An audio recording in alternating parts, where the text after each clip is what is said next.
So, welcome to another episode of Antinatalism around the world. So, in this episode, we are going to Mexico, which is going to be super cool. I am joined by Agustín and also by Victoria. Now, Agustín, I believe you're in Mexico, but Victoria, you are originally from Mexico, but you're not living in country anymore, right? That is correct. Okay, nice. I got that right. Before we dive into anything, I wanted to just ask you guys, like, how did you each first come across antinatalism? When did it, when was it an idea that first came into your lives? And also, if you could just give like a general intro as to, who you are. Should we go with Victoria first, and then we'll go over to you, Agustín? Okay, well, hi, I'm Victoria. It's great to be here with you guys, and thank you so much for the invitation. I really appreciate it. So, I have an English channel called Vegan Atheist and More, where I have several videos on anti procreation. I also have a Spanish channel called Vegana Atea y Más with the same type of content, but I actually have more videos in Spanish than I do in English, mainly because several people have told me that there's not enough Spanish content on the subject. I also want to mention that I've translated 3 videos of Mark Antinatalist, and you can find them in my live section. You can also find me on Facebook under Vegan Atea and More. I also have Blue Sky and Twitter for now, and I can share my links if you would like. If you like, we can let Agustín do his introduction, and then I can talk about how I became an antinatalist. Yeah, sure. And just very quickly off the back of what you were saying, obviously send me anything you want, and I can put it in the description as well as a link so people can find it super easy. Okay, So perfect. yeah, that's no problem. Agustín, do you want to go? Yes, I came into antinatalism because I'm an ecologist or environmentalist, and it's my profession. And I had a very robust Marxist background formation. I'm politically active, so. It intercrossed to degrowth, economic degrowth, and then I hit a wall with the people looking for degrowth or proposing degrowth because. How can we decolonize, or how can we make something good for the environment if we just degrow economically, but we do not degrow demographically? Right. So when I put it all together, I came too late into antinatalism. I first knew about the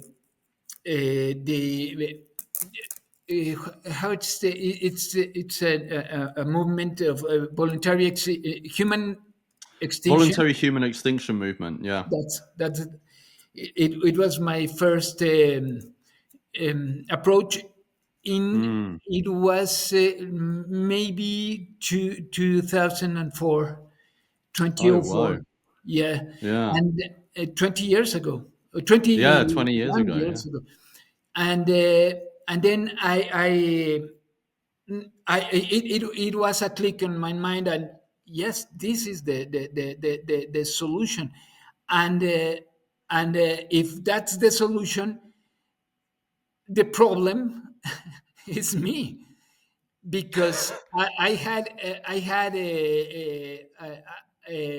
already in that time a daughter that she was born in 19 97, and a son born in 20,000, Yeah, the year 2000.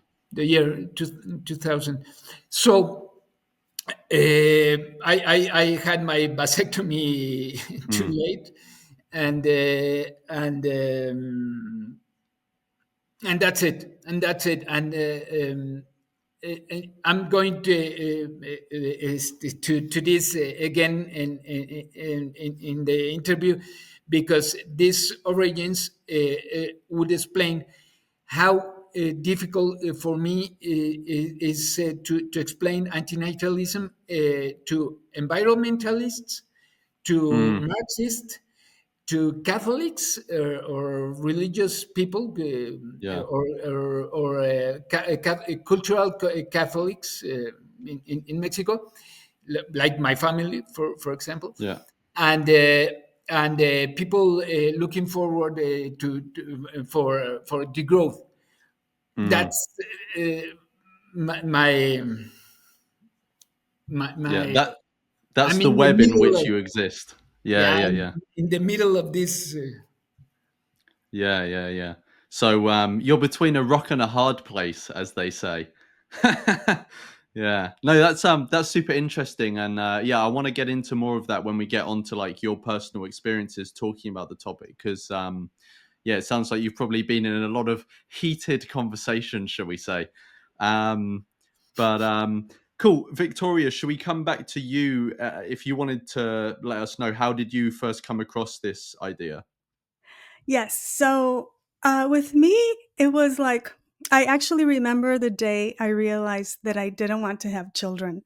I Mm, was about 8 years old, and one of my aunts was taking care of this baby because she worked as a babysitter. mm, And I was in the bedroom alone with him, just watching him, enjoying him, just, holding his little hands and just, enjoying, being with the little baby.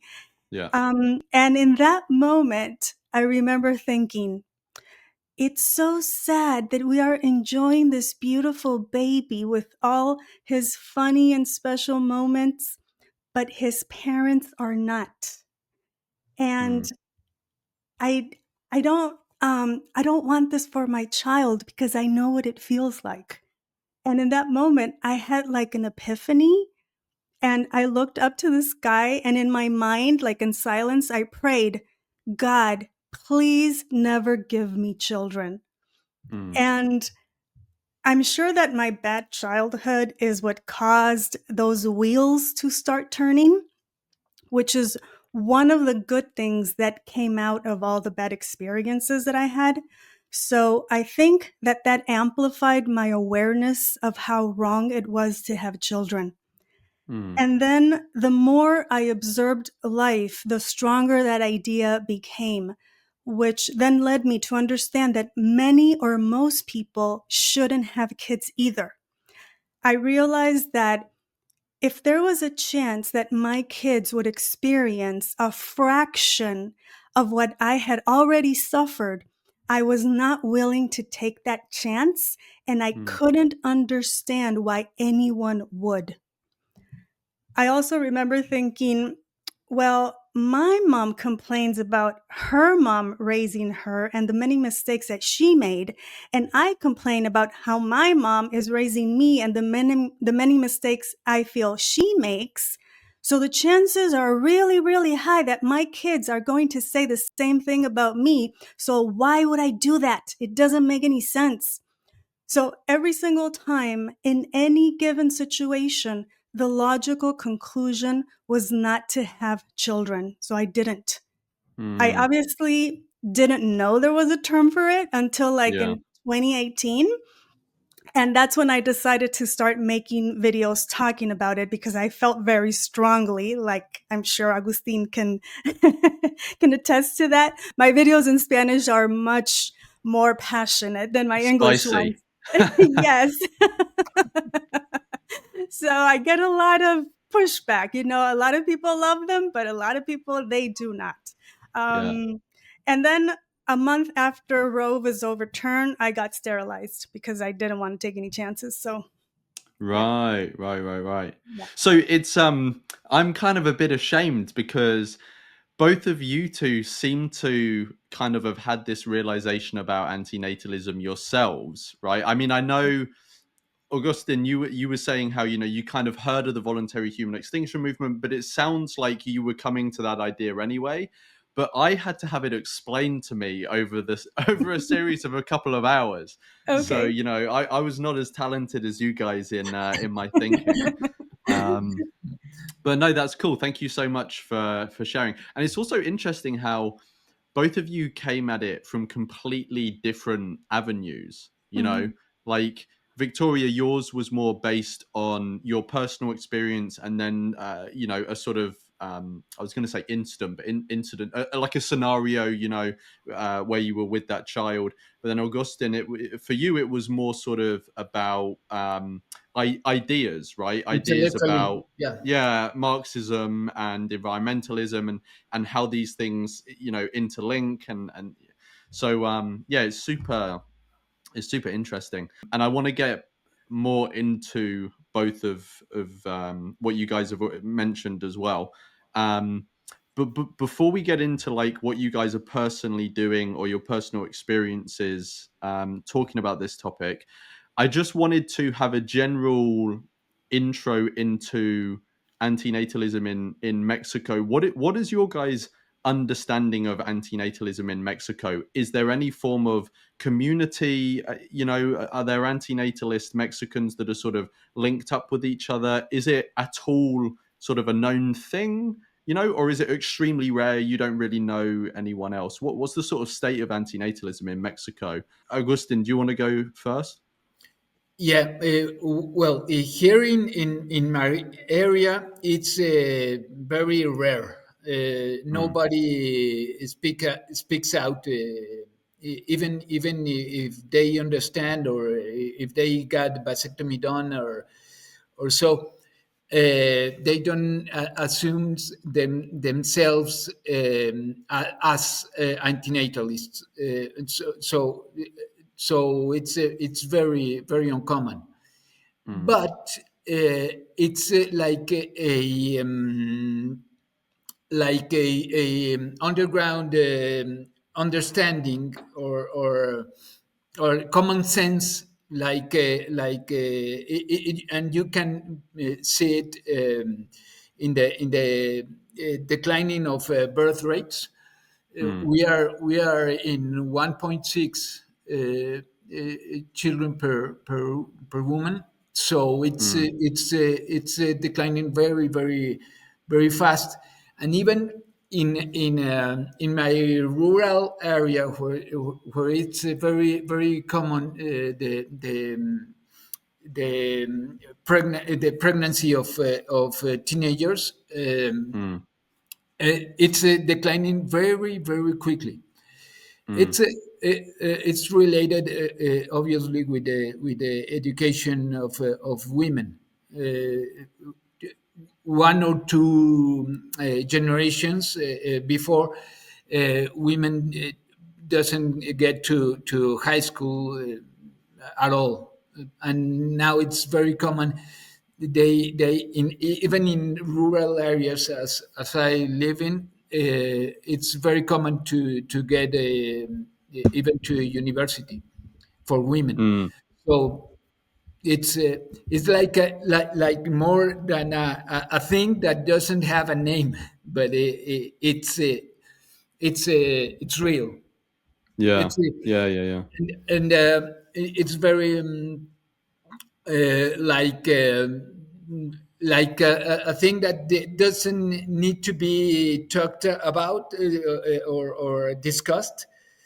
Women doesn't women don't want children, or not in the rates traditionally done by their mothers, Mm. Yeah, yeah, yeah. and Vic, Vic, for many as well. yeah, yeah, yeah, yeah. Victoria, what's your understanding of it? So, yeah, so I think that for the most part, you don't really discuss antinatalism in Mexican culture because you usually get shut down pretty quickly the moment you bring up the subject. Like you get mocked, ridiculed, criticized, insulted, ignored, because people think there's something wrong with you. Mm. It's a foreign concept to them still to this day for the most part, because having kids is what they do. It's their Yeah, pride and joy, their reason absolutely. for being, Yeah, like the most, and most Mexicans feel very threatened when you challenge that. yeah, um, Fortunately, like Agustin was saying, that more and more people are embracing the idea of not having kids, which is great. Not enough people are embracing it, I think, but at least little by little. And the thing Mm. is that I think most people, for the most part, accept the fact accept the fact that you can't have kids, but they don't accept the fact that you don't want to have kids. Like Right, that right. gets more pushback, because the other one is like, okay, well, you don't have a choice. It is what it is. It's, Mm. God's will. They think, choosing, they have a problem with a woman choosing to not have children, because that goes Mm. against everything they were raised to believe, thinking that a woman was born to do that. Like, many people have told me, why don't you just kill yourself? Because you are a woman, you're supposed to have kids. And if you're not having kids, then your life has no meaning. Like, people think that they can determine my meaning for me based on how many kids I pop out, you know? Mm. So, Is it, sorry to interrupt, mhm, is it heavily tied to religion, or is it a viewpoint that people absolutely. can, right, so Yeah. it's a very sort of religiously motivated. Yes. And I was going to touch on that subject eventually. I bring up the Yeah, no, religious of course. part of it. So I can, we can do that when we discuss like the politics aspect of it, which Sure. is very involved with religion. Mm. So yes, it is. It is absolutely because of religion. It has a lot to do Mm. with it. Yes. it's a mix of at least here, a mix of nationalism and patriotism Yeah. and religion, mixed, like to oppose to the evil that comes from the north, meaning the US. Yeah, yeah. So we have to revenge against Spain first, having kids, Yeah. and then against France, which invade us, and against the United States, Mm. always threatening us. So it's a mixing of feelings and instincts, very very embedded. And if you want, it's amazing having Victoria assuming herself like atea. It's very interesting, and if you don't mind, we can jump into it, into religion's roots of natalism. We are confusing Abraham with Jesus. There are two male characters that are archetypes uh, opposed. In Yes, they had two very different historical moments for that characters. One, like a very low population and big area that has to be populated, Mm. is the patriarch, a male that wants children, and the other is a young man, not an old man, but a young man, um, that doesn't want and doesn't have kids in an invaded a country in that time, Palestine. They were invaded by Romans, but before they were invaded by Greeks. And the Greeks and Romans changed the culture in that area. And so um, two different, very different environments where that the archetypes propose solutions for survival, having kids and not having kids. And this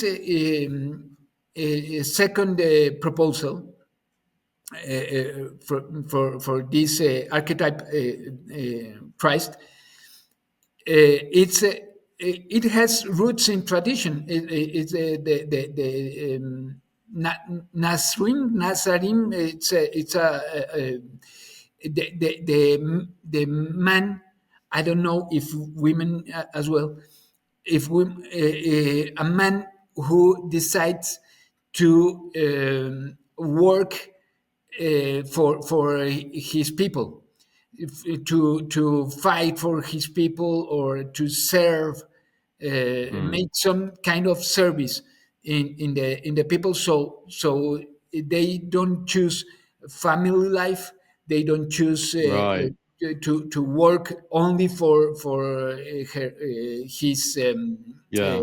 family and children, and so they can devote his life for the people. That's Yeah. an archetype, and Right. even though if there was a historical a character in which this story was made up, even though I don't care. This is a proposal, and I can say it is antinatalism because he didn't have the children, at least the archetype. Mm. So he can help, as the gospel says, he can help widows and orphans. A man Right. who has no attachments can help widows and orphans. It's Mm. interesting. So I could use here now in 2025. I can Yeah. use that interpretation to say, well, it's an antinatalist Yeah. for practical purposes. Christianism is antinatalism, contrary to Abrahamism. Mm. Yeah, I've got to admit my knowledge of antinatalism in religions is really not good. I know there is that book by Theophile de Gaurois. Do you know it, The Child Free Christ? It's about antinatalism in Mm. Christianity. Oh, Um, no, I didn't know. no, no, yeah, there's a whole book on it. I haven't read it, but I'll send you a link afterwards so you can Oh, look into it. thank you. But yeah, it's interesting what you say. I think there's a lot of that in religion. People essentially interpreting it in a way that leads them to a conclusion that they already wanted to arrive at, if you get what I mean. That's not always the case, but that does tend to be very common. And so, in a lot of religious texts there are different messages, contradictions, and so you can kind of, you can almost draw opposite conclusions from the same text sometimes. Some people, you know express religious motivations for pronatalism, but you could also, like you said, draw out some sort of, for all intents and purposes, sort of in practice, antinatalist sort of, not motivations, but inspiration in terms of not reproducing yourself, but using your life in service to, improving conditions for others and and the, stuff and like the that. proof and the proof of that are priests, nuns, and monks. Yeah. in Yeah.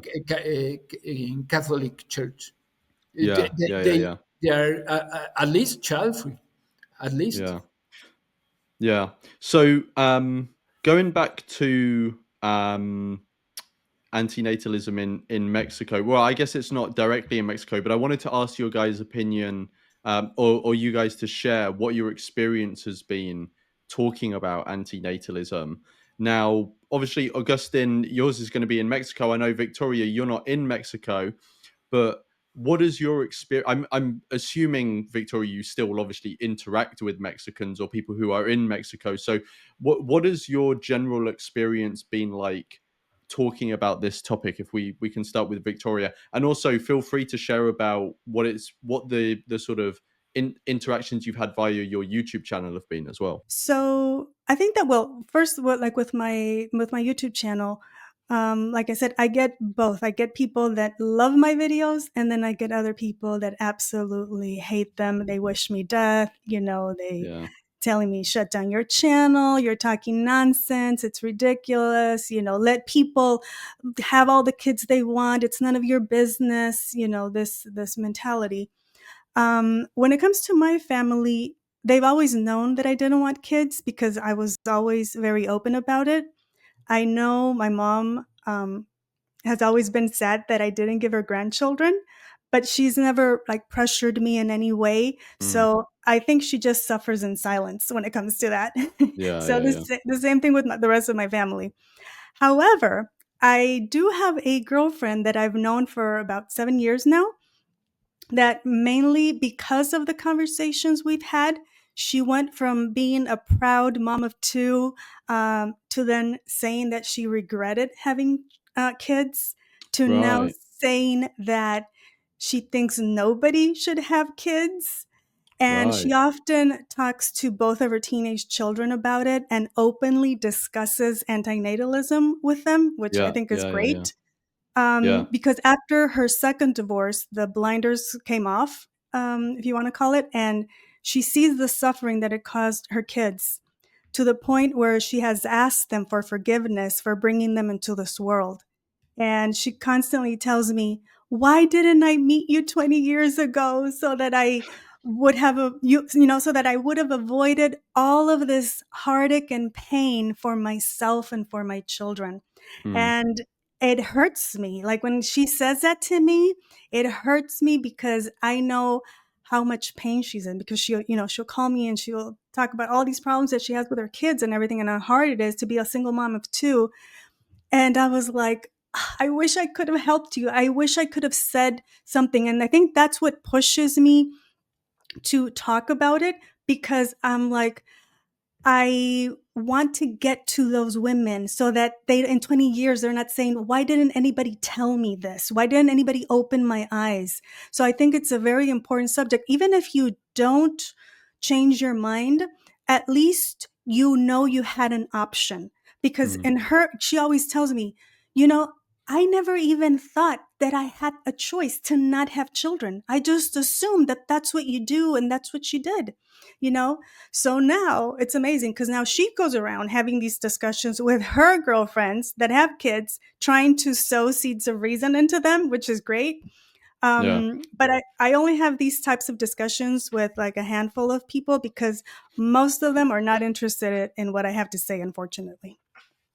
So you obviously have your YouTube channel, and you said on the Spanish channel, you're very sort of forthright. You're not, Yes. you don't pull your punches. Yes. Do you do you feel like you're more reserved in your conversations in real life, or do you feel open enough? Does the culture feel open enough for you to be able to express how you really think, or do you kind of keep it just for people that you trust?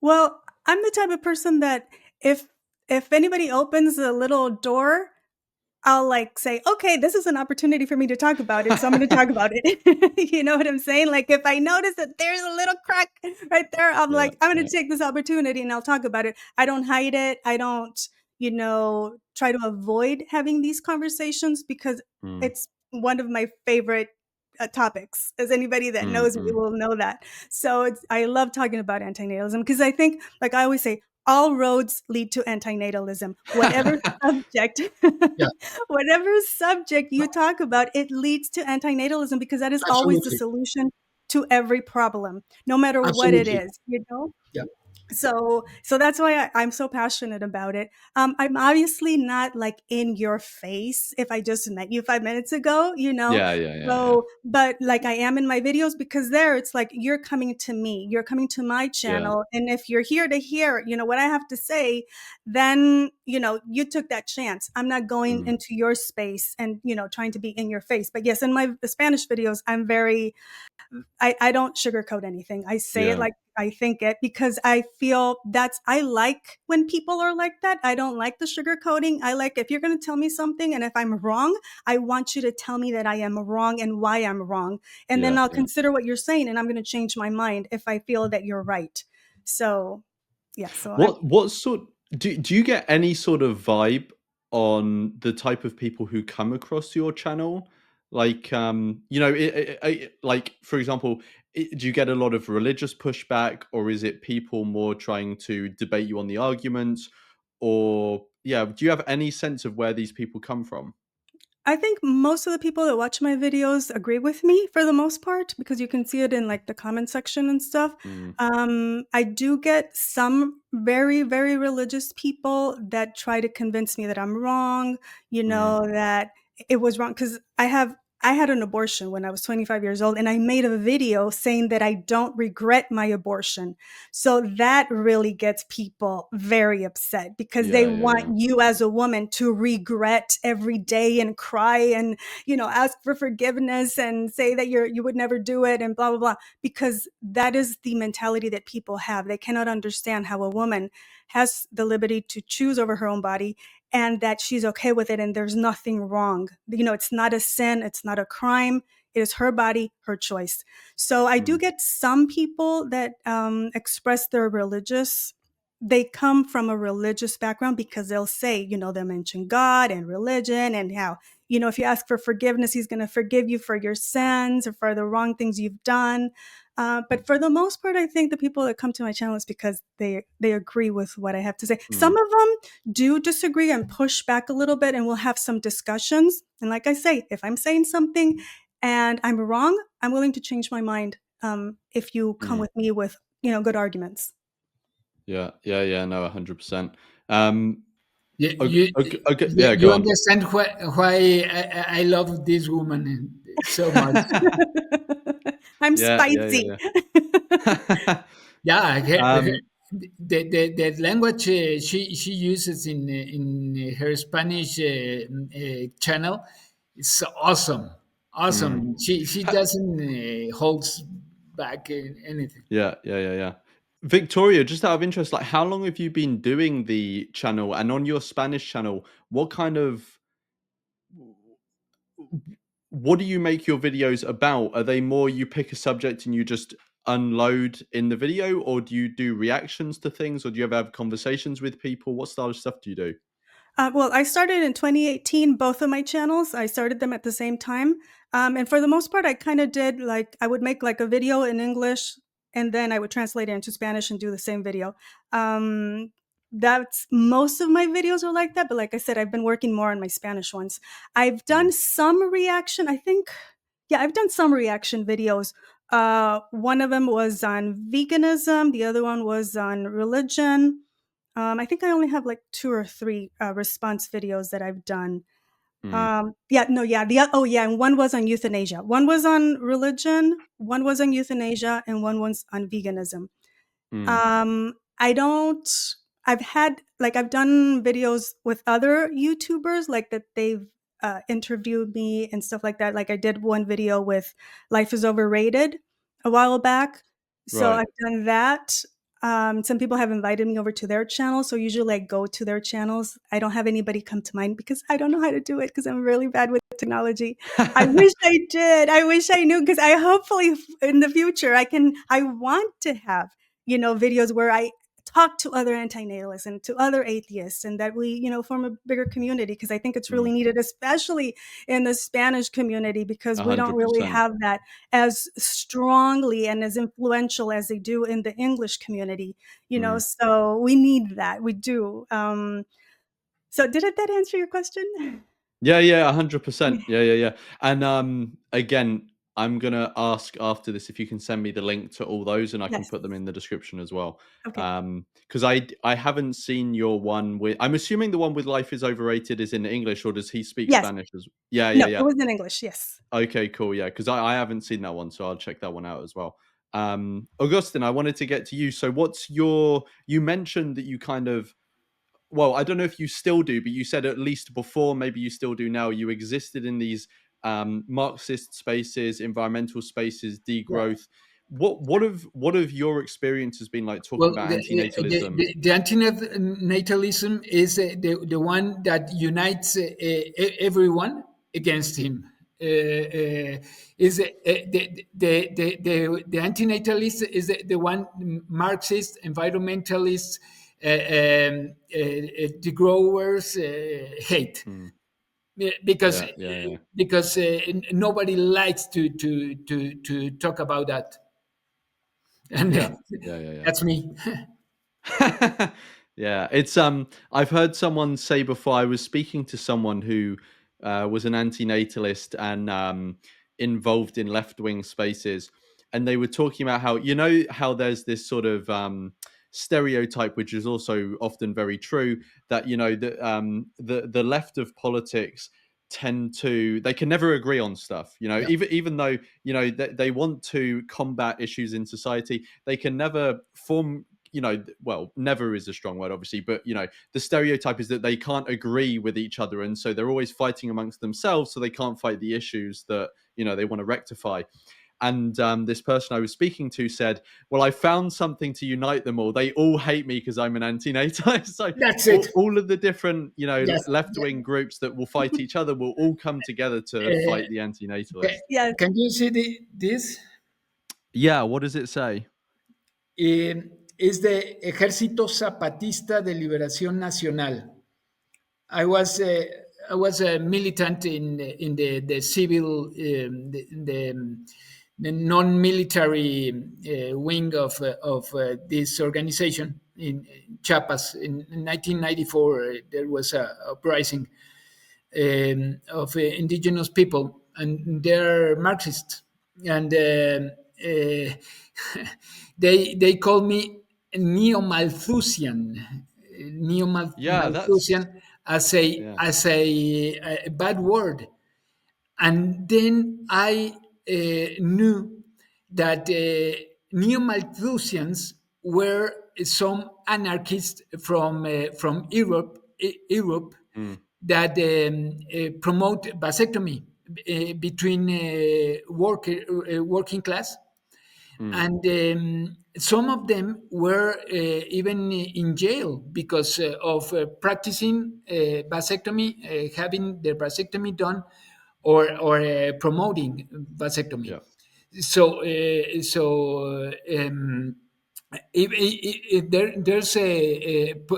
some papers, some publications of antinatalism from these anarchists or Mm. anarcosindicalistas, is anarchist, Syndicate. yeah. And and yeah. it's very interesting that in the 30th anniversary of this organization, Mm, they made a neo-Malthusian analysis of the property of the land. In Mexico, we have two social types of owning the land. Is ejido, which is a common which has land for agriculture and land for conservation, and mm, and 52% of Mexico is or either to community, indigenous community, or ejido. And the EZLN, the Ejército Zapatista de Liberación Nacional, made this analysis that it's Neo-Malthusian. A farmer or a ejidatario has his piece of land, but he has four children, and and he has to part one piece of land, a parcela, in four pieces. By the second generation of this ejidatario, they're going to be killing themselves. Yeah, Mm. because in this case, Malthus would have said, okay, the production of crops, it's enough for a limited amount of people, Yeah. but the area or the surface that can be suitable for agriculture is limited Mm. by this type of owning, socially owning the land. So the Zapatistas did this analysis, and it's Neo-Malthusian. So I was not kicked out of Zapatismo. I was, but they called me, "You're not Neo-Malthusian, you bastard," and they didn't kick me out. They were very open, Yeah. but it ended every conversation. Yeah. It's interesting you bring up that term neo-Malthusian because I've done a video on there was this woman called Marie Eu who was a neo-Malthusian in France around sort of the late 1800s, Mhm. and she was a hardcore antinatalist. I think both of you would love her if you looked into her stuff. And I'll try and remember to send you the video after this. But Yes, please. yeah, I'll have to message you after to find out more about the stuff because yeah, it sounds like some interesting stuff. I very quickly before we go on to the next thing I wanted to go on to, I wanted to quickly circle back to YouTube channels because we were talking about your channel, Victoria. I wanted to know, are you guys aware, are there any other like antinatalist YouTube channels out there that are run by Mexicans? I know to an untrained ear like mine, you know, I'm not going to be able to tell the difference between someone with a accent who lives in Spain, for example, and someone who lives in Mexico. I can't tell apart the accent, so I wouldn't know if I hear a video in Spanish. I don't know if it's someone in Mexico making it or somewhere else. So, are you guys aware of any other Mexicans making YouTube content at all? I know of one girl called, her channel is called Polifacética. I don't know if Mm. if Agustín has heard of her. She is also a vegan and antinatalist.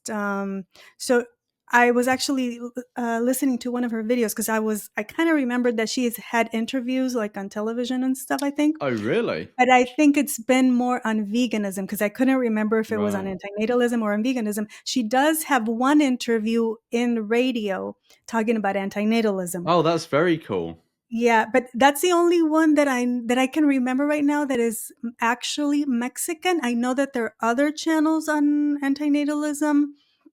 One is called Anarquía Antinatalismo, but I believe that they're from another country. I don't Right. think that they're I, Mexican. I was I actually going think to ask you they're about that. from Spain.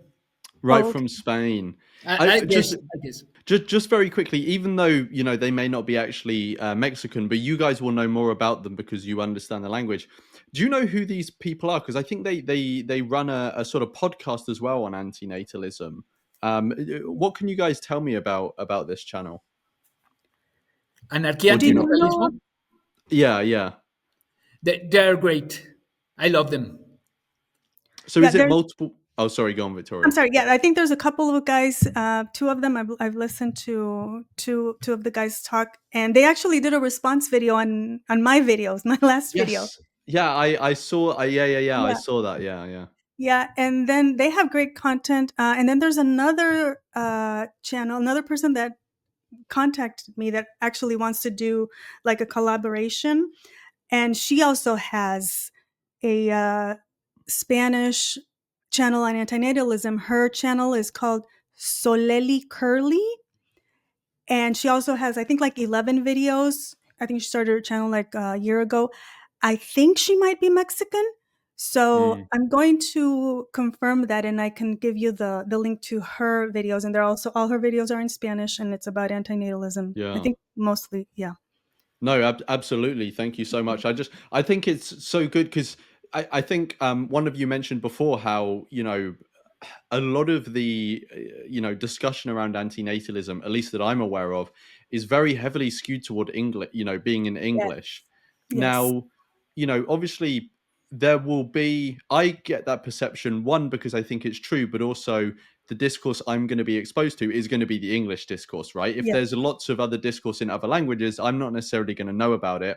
Mhm. But I get the feeling that there's not as much in other languages that there is in English. And I just think it's so good that there are other people making, having discussions or making videos about antinatalism in other languages because, for it to be so skewed towards the English language, I think obviously that there's the obvious drawbacks in terms of people who can't speak English, they're not adding to the conversation as much, but they also can't receive the conversation as much.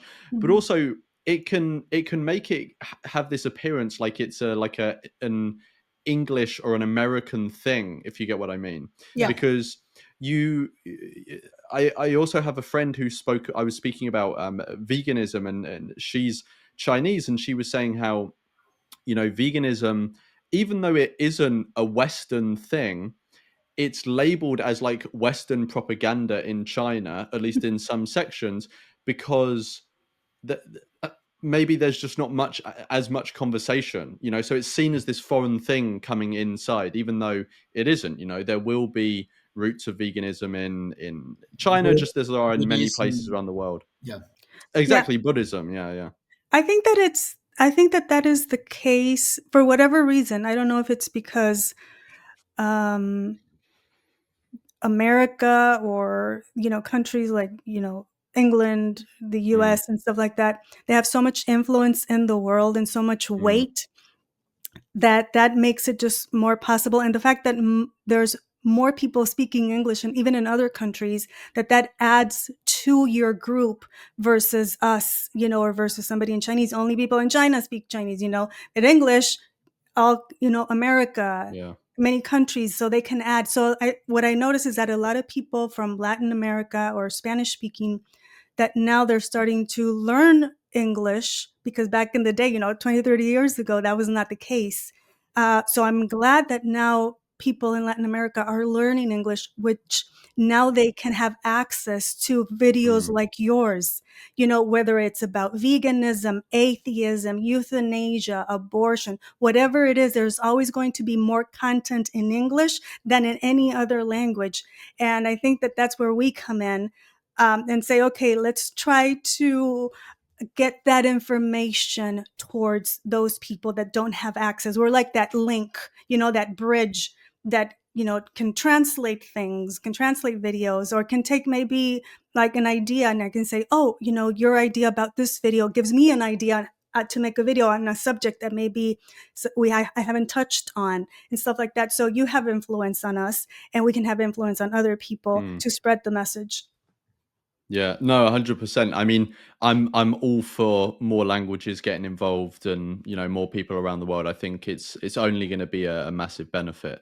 So the next topic I wanted to discuss was so Augustine, I might be getting a lot of this wrong, but I believe you and then two other people who I don't know if they'd want their names shared, so I'm not going to say their names because I don't know if they'd want them shared publicly.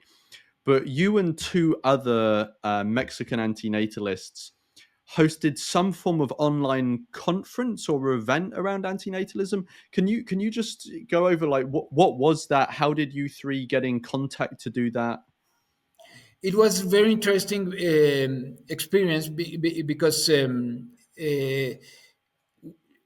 both two men were here in Aguascalientes, and the other girl, she was in Mexico City, Mm, and she's amazing. And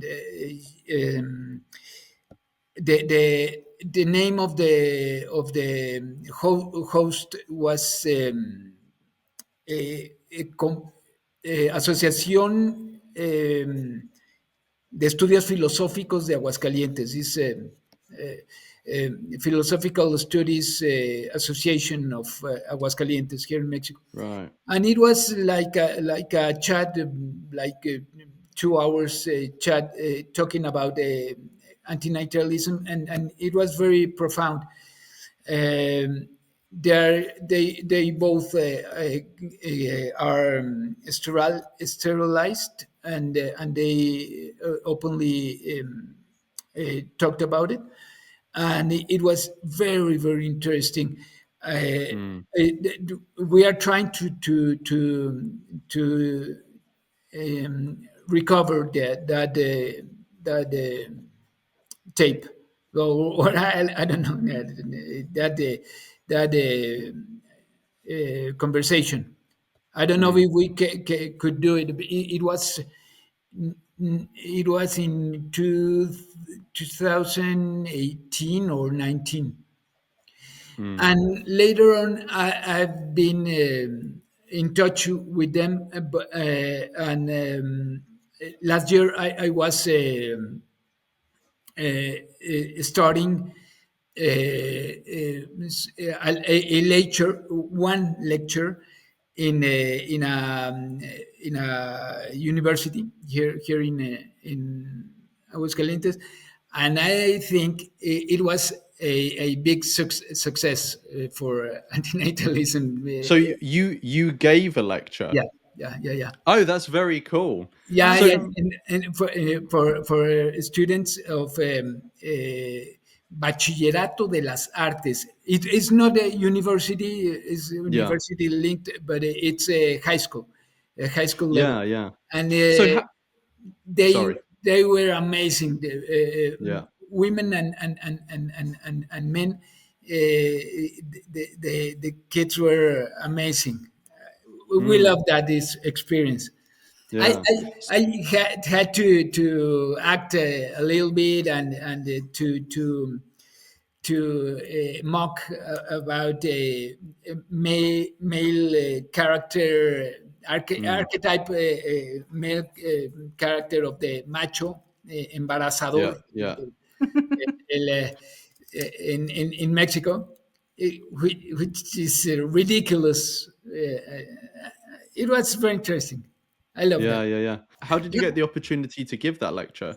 Because of the one of the teachers is a friend of mine. She's a environmentalist, and she's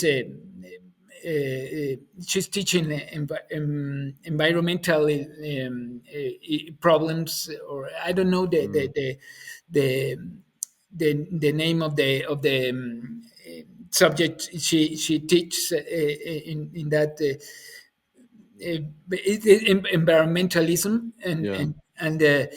and she mentioned to them, it all comes down to antinatalism, and we presented Mm, this study of a Swedish university. It's a 2017, the year of this study, comparing all the personal decisions one person can make right. to reduce his her carbon print. Mm, Yeah, yeah, yeah, yeah. and it it's very very interesting, the slope, if you go vegan, you can save 4 tons of CO2 per year, um, CO2 equivalent uh, Yeah, yeah, yeah. tons per year. If you leave your car parked, you can save 3 tons. If you renounce to fly overseas, you can save 1 ton or so per trip. Yeah, And, yeah. but if you decide not to have a child, you can save 60 tons Mm, of CO2 equivalent per year per person. mm, So it has no comparison at all. yeah, So yeah, when yeah, yeah. when people see that information in an image, there are reactions, and very interesting reactions. Mm, And let me tell you this: I'm in a rural area. We started before the pandemic. We started, my wife and I started a escuelita de guardabosques, which is like a school for kids to become rangers, to save the forests right, we right. live in. So we come to the primary school. We came to the primary school, and we talked to them about photosynthesis Mm, and the roots of the vegetation, capturing a lot of CO2, and climate change problems, and so. And the last class we had was to these very traditional children, well, very traditional families in this rural area of Aguascalientes. And we presented the same study of the Swedish university, and we thought the reaction would be adverse, or just they wouldn't understand it. And the children, sixth graders, they were like very naturally accepting, well, that's the mm, solution, not to have children, or having less children. It's the solution is very cheap, very practical, very very easy to get, to fix climate change. mm. Have children. Yeah, And that's yeah. that, I was just going to say it's super cool that you were able to give that lecture. The talk or the discussion that you had, the online one with the Philosophy Society. How did you said there were two others you did it with. How did you come to be in contact with them? What the guy here in Aguascalientes was contact me because of I organized um, the first meeting in the Aguascalientes University for the degrowth of Aguascalientes Right. in 2017. So he contacted me, and then he introduced me to the girl in Mexico City. That's Right. the link. The first primer foro para el descrecimiento sereno de Aguascalientes. Because the crecimiento sereno is a thing in in France, Spain, and here in Mexico. The crecimiento sereno is serene, the growth. Mm. Yeah, But yeah, yeah. even they don't want to talk about antinatalism. So Yeah, yeah, yeah, yeah. What sort of stuff did you cover in that discussion with the Philosophy Society? it was lovely. He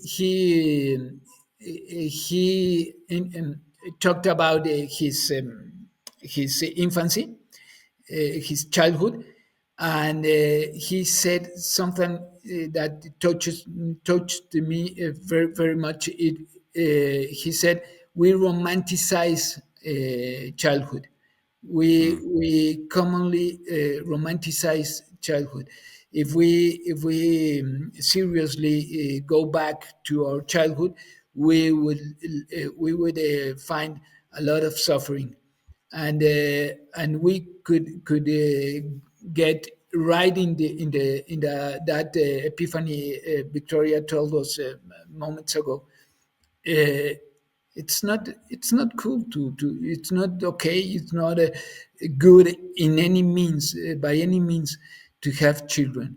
Why would I impose all that suffering, all that pain, or mm, physical pain, and emotional suffering into someone I would have to love for his her survival. uh, mm. it's not, it doesn't make any sense. And the girl from Mexico City, she introduced us to David Benatar's book. Right. Is Yeah, yeah, yeah. the name of the book is Yeah, better. better never to have been. Yeah, better Yeah. never. Yeah, no, that's cool. What I'll have to do is I'll have to reach out to them and see if they have anything else to add as well, and maybe I can add it somehow to the video about their experience from that Would be conference. But lovely.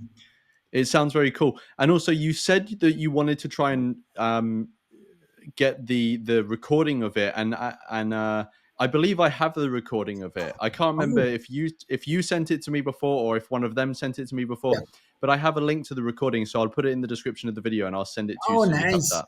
nice. Yeah. I have, obviously it's in Spanish, so I haven't been Yeah, able yeah. to look through it and understand it, but yeah. Cool. The next thing I wanted to ask you guys about is, are you aware of any sort of antinatalist figures in Mexico, like today or in the history? Are you guys aware of anyone at all who was any sort of known figures that have expressed anything like antinatalism? I think the only one is Fernando Vallejo, but he's not even Mexican. Yeah, I think So, he's but Colombian, right? He's yes, from he's Colombia. Colombian. Yeah, But but he Yes, lives in Mexico. yes, yes, he lives in he Mexico. he, Yeah. he wrote a novel that became a TV series or a movie. It's called La Virgen de los Sicarios. Mm. Uh, uh, he's a prominent antinatalist, Mm. and And Colombian and Mexicans are just the same. Yeah. so what do you guys know about Fernando Vallejo? Because I have a sort of basic understanding of him and his work, but obviously I can only really access what has been translated into English. So are you guys aware, like, yeah, what are you aware of, like, what is the representation of antinatalism in his work, or just him generally, or do you guys not know too much about him? I No, mean, I I've know. seen some videos. I'm sorry. I've seen some videos of him. I think he even made a radio interview, but I think it was in Colombia. I think when he went back to visit, at one point they interviewed him and he talked about antinatalism. Right. I love that he's very open. I feel like if anybody touches a subject, like he'll go into it. He doesn't hide. He doesn't, Yeah, I've seen in the videos. Yeah, he'll fuck you up. Yes, No filters. yes. Yeah, he Yeah, goes for the jugular, yeah, which I yeah, Yeah, love, yeah. yeah, yeah, yeah. So So that I do Very, know. very. I did get to hear at least one interview I know that he did with, I think it's called Radio Caracol or something like that in Mm, Colombia, that he made one interview talking about antinatalism. But I think that yet again it goes back to the same thing, that most people are not really interested in those mm. conversations. And like I said, Polifacética is another one that did also a radio interview. So yeah, that's all I know. Yeah, he studied for. He was going to be a priest, but he was in the seminary. Is that the name in the Yeah, school for Catholic priests? So yeah, yeah. he has some at least one video against Catholic religion. Right, right, right, right. At Yeah, least and one. yeah, I have, again, it's hard for me to access stuff because it's hard to find stuff in a different language when you're searching in English. But I have seen as well that he because I was trying to find out like what he sort of does now, and his Twitter account still seems to be active, or at least it was when I checked. And he does occasionally seem to post about antinatalism on his Twitter account. From memory, most of it was, I think, just about his work or general politics. But I did see a few posts that when I translated them, they were about antinatalism. So. Um, yeah, it's just kind of annoying that like if there's some way that you guys would be able to like get an interview with him or something like that, like where it's, I know, Victoria, you were saying that there were some interviews that maybe mentioned antinatalism, but it would be so cool to have like a full interview just Ooh. about antinatalism with him. But I don't really know how that would be set up, like, yeah. Yeah. um yeah, I don't know. Yeah, but and it would be great because we wouldn't be pushing back like, like the people that usually do the interviews, like they mm, push back or they like try to minimize what you're saying, or you know, yeah, it's always you always get those little attacks here and there, which is because yeah, most people are not really open to it, so they kind of, I feel like a lot of people just do it just so that they later can say, "Oh, here's material that we can criticize against yeah, antinatalism," just the same yeah, that yeah, what they do with other subjects. But yeah, but yeah. that would be amazing. That would be a dream come true to Yeah. have like an interview with him. Yeah, he's great. What one final thing I just wanted to quickly ask on him is, so there's this clip that I'm gonna refer to as famous, but it's famous within our circles, not famous in general. But it's famous because it's him walking around a maternity wing or Yeah, something with a Yes, yeah, pregnant yeah. couple. yes. Do you guys know where that's from? Because it's only like a few minute clip, and it's obviously from a wider It's Colombia. TV show or documentary. Yeah, do you know what the original show was, where you can find the whole thing? No, no, the only thing I can say is that it's a Colombian a couple, and they're speaking like pronouncing like Colombians. Yeah, yeah, yeah, yeah, yeah. Okay, and I'm assuming Victoria, you're not aware of what the full show No, is. because I think that didn't they play that like in the news or something? I think it was like either Was played it in on the the news or news? something. I don't Right. remember if it was played in the news or not. But yeah, I've only seen that small clip where he's walking around like questioning them, like Yeah, challenging them. Why are you going to brutalizing them. have, yes? And Yeah, they yeah, were yeah. just like, I don't know. Like It, they didn't even know what to respond. And it, because they've never yeah, been challenged. I think most people have never been challenged. Yeah, yeah, yeah, yeah. yeah, yeah, yeah. If I was him, the young man, I would have started crying. Yeah. He was very, very Brutal. It was Yeah, yeah, yeah. brutal. brutal. Yeah. Yeah, and Yeah, yeah, It's yeah. like going back to like the friend that I was talking about, the one that she's pretty much like an antinatalist now. Like, because I'm always curious to know like the people that um I'll ask, the people that I know that know me and that know that I don't, that I'm an antinatalist and stuff. Mm, And I'll be like, so did you think about this before you had a child? And they're like, No, I did not Yeah, think yeah. about this. Like, did you think your child was going to be this or that and that you were going to have these problems, blah, blah, blah. And every time she talks to me, she's like, before you ask me, whatever you're going to ask me, the answer is no. I did not think about this. I did not think that this was going to happen, especially to me, because you have this idea of like, oh, I'm going to have kids and it's going to be so Mm, wonderful and they're going to be so cute and obedient and clean and it's not what you think it's going to be. So, mm, yeah. Absolutely. My experience, my personal experience is that every time in these 27 years, every time I think about all the struggle, all the suffering, all the pain, and the death of my daughter and my son, it crushes me. mm, I mm, cannot bear guilt. mm. It's it's terrible. It's terrible for me, and I wish like I wish I had the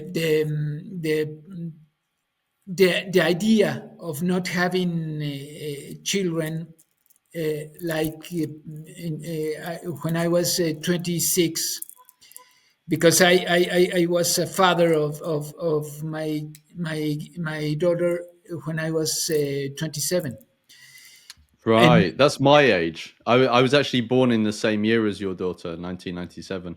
Wow. yeah, yeah, Yeah, yeah. the problem with that is that she's receiving so much pressure from her mother, not my wife, but Mm, her mother, and her family, and her social um, environment, that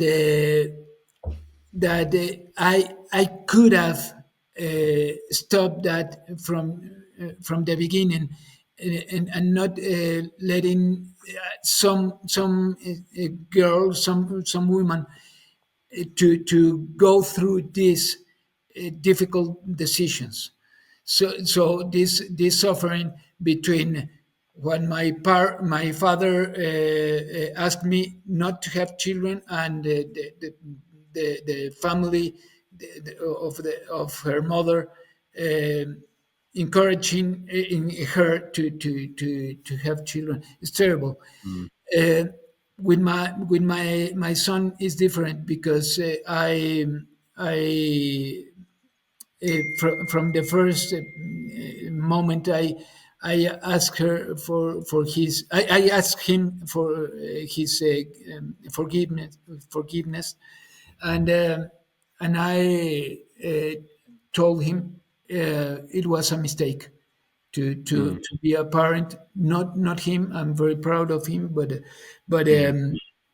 I asked him, please forgive me for all your pain, and he said, "It's okay, man. It's okay. No problem. Grow, man up, Yeah, or yeah. Chill out. chill out, man." And I say, "Please forgive me. It's okay, old man. It's okay. Yeah, man. Yeah, yeah, yeah. It sounds like he has a sense of humor about it, which is good. And Yeah, also, I think because I've done, I don't know if you've seen Augustine, but I've done some interviews with antinatalist parents before, oh, which you might find interesting to see if you haven't already. But yeah, what I sort of learned through talking to them is that when it comes to regretting creating a child, there are two forms of regret. You can regret creating the child, but at the same time not regret having them in your life, yeah, right? Mhm. Which is kind of like what you're saying. If you could do it again, or if you could live that time again, you wouldn't have children, but you're still proud of them, given that they're your children and they're here. yeah. The it that kind of dilemma, it's all like imagining that it would it would happen if I'm not the father of this Mm, existing person, and I would find her or him amazing and great, and mm. no, even though if I'm not related, like Biologically. biologically, yeah. Yeah. Yeah.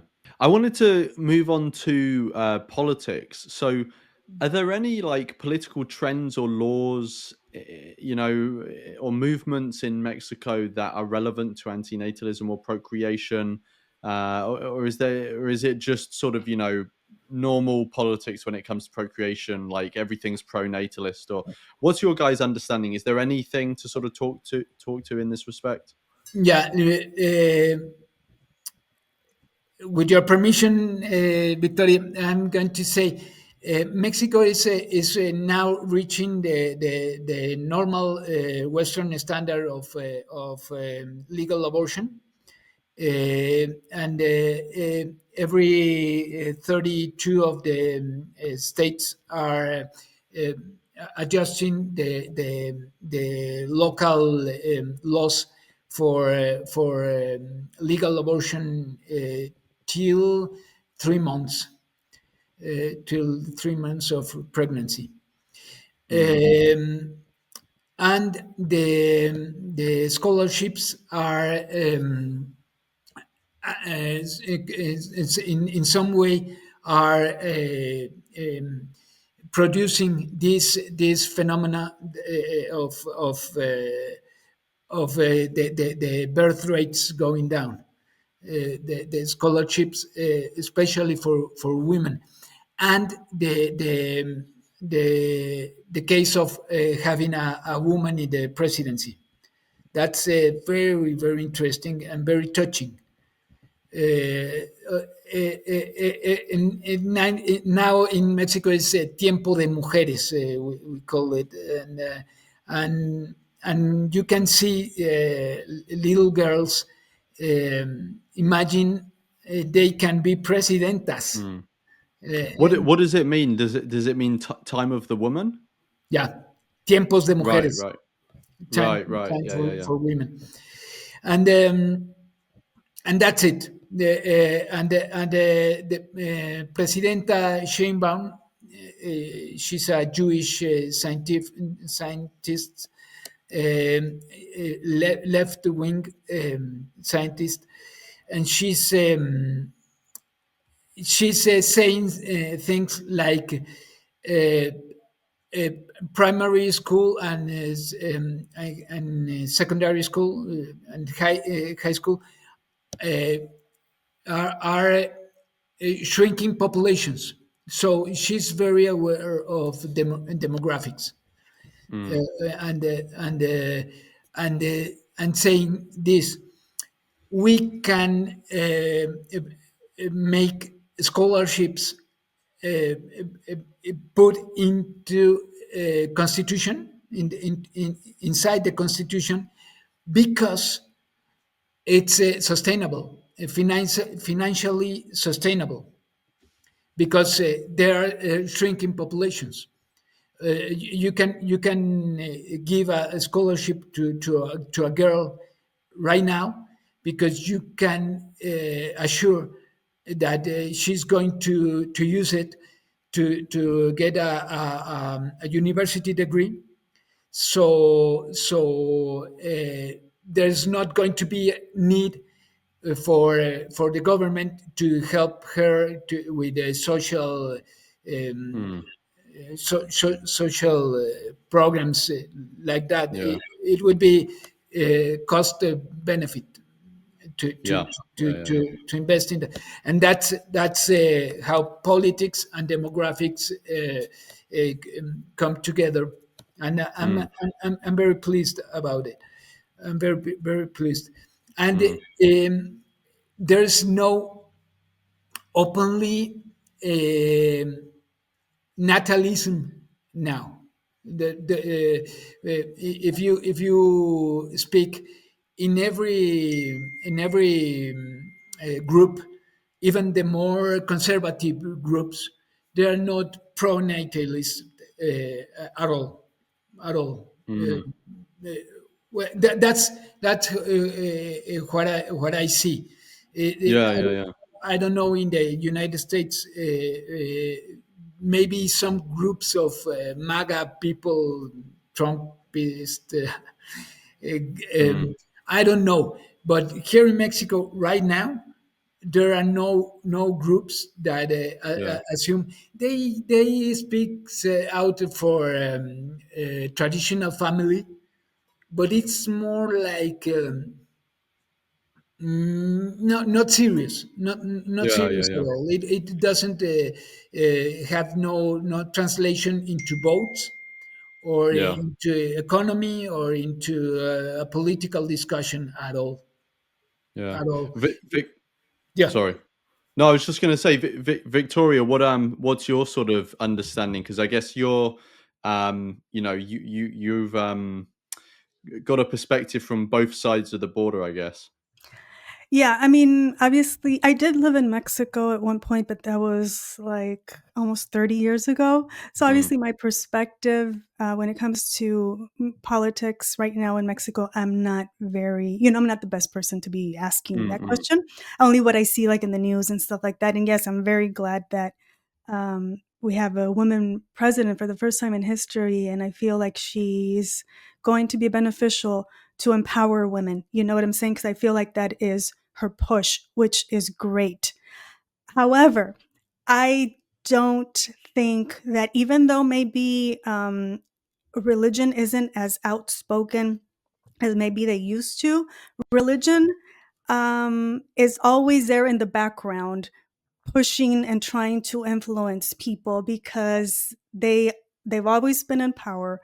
They want to continue being in power, and I just want to say that I'm also an anti-theist, mainly Mm. because of the harm that religion causes, especially to women, since they are hell-bent on controlling our bodies, as you can see what's happening here in the United States. And that's my point that I want to make. Usually what happens here in the United States eventually has ripple effects in the rest of Latin America, because they'll take whatever they're doing in the United States, they'll take it as a template to say, oh, well, if they can use it over there, we can do it here. And that is Right. my fear, that they are going to get emboldened because of what's going on here. Mm. That they're going to get emboldened, and that whatever progress that they've made is going to be taken backwards. Obviously, if the wrong people are in power, fortunately, right now in Mexico, it doesn't seem that that is the case. But if for some reason, let's say when she leaves, somebody else comes into power, those things might change. Um, and, when it comes to, like I say, religion and politics, that's why, like, whenever I hear sermons, because I listen to some sermons of like either uh, Catholic or Protestants, you can't really listen to a sermon where they don't talk about abortion and how Mm. wrong it is and how you need to vote for candidates that respect and protect life, blah, blah, blah. And that's why I personally believe it's so important to simultaneously attack religion if we want to make any headway with this movement of antinatalism. Mm. Because religion meddling in government is blocking our progress in every country. Religion is the Yeah. most powerful force pushing pronatalism.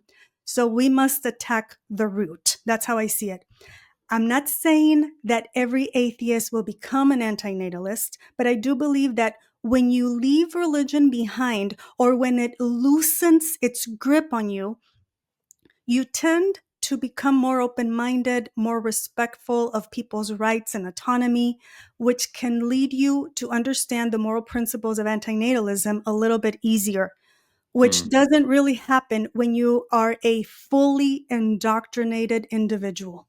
The very last thing I wanted to ask you guys was just, do either of you have any future plans regarding antinatalism? I do want to mention before I go into that for those that don't know, I won the 2019 contest that Amanda does, the Why I Am an Antinatalist. Oh, nice. So I can share that with you because it's a really popular video, so I'm really Yeah, proud of that sure. one. Um, and then I also plan on continuing to make videos on anti-reproduction. hoping that people will see the harm that it causes, but most importantly, that they come to understand that they don't have the right to do it.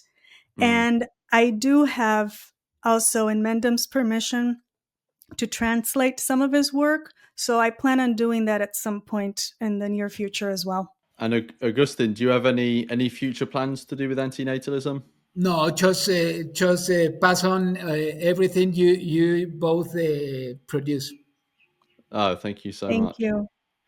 Well, I'm feeling there's some sort of literature to do with Christianity and antinatalism surfacing in you. So maybe we'll have a book about that in Spanish at some point as well. But yeah, I just wanted to say thank you both so much for giving up Thank your you. time to do this, and sharing your experiences and your knowledge.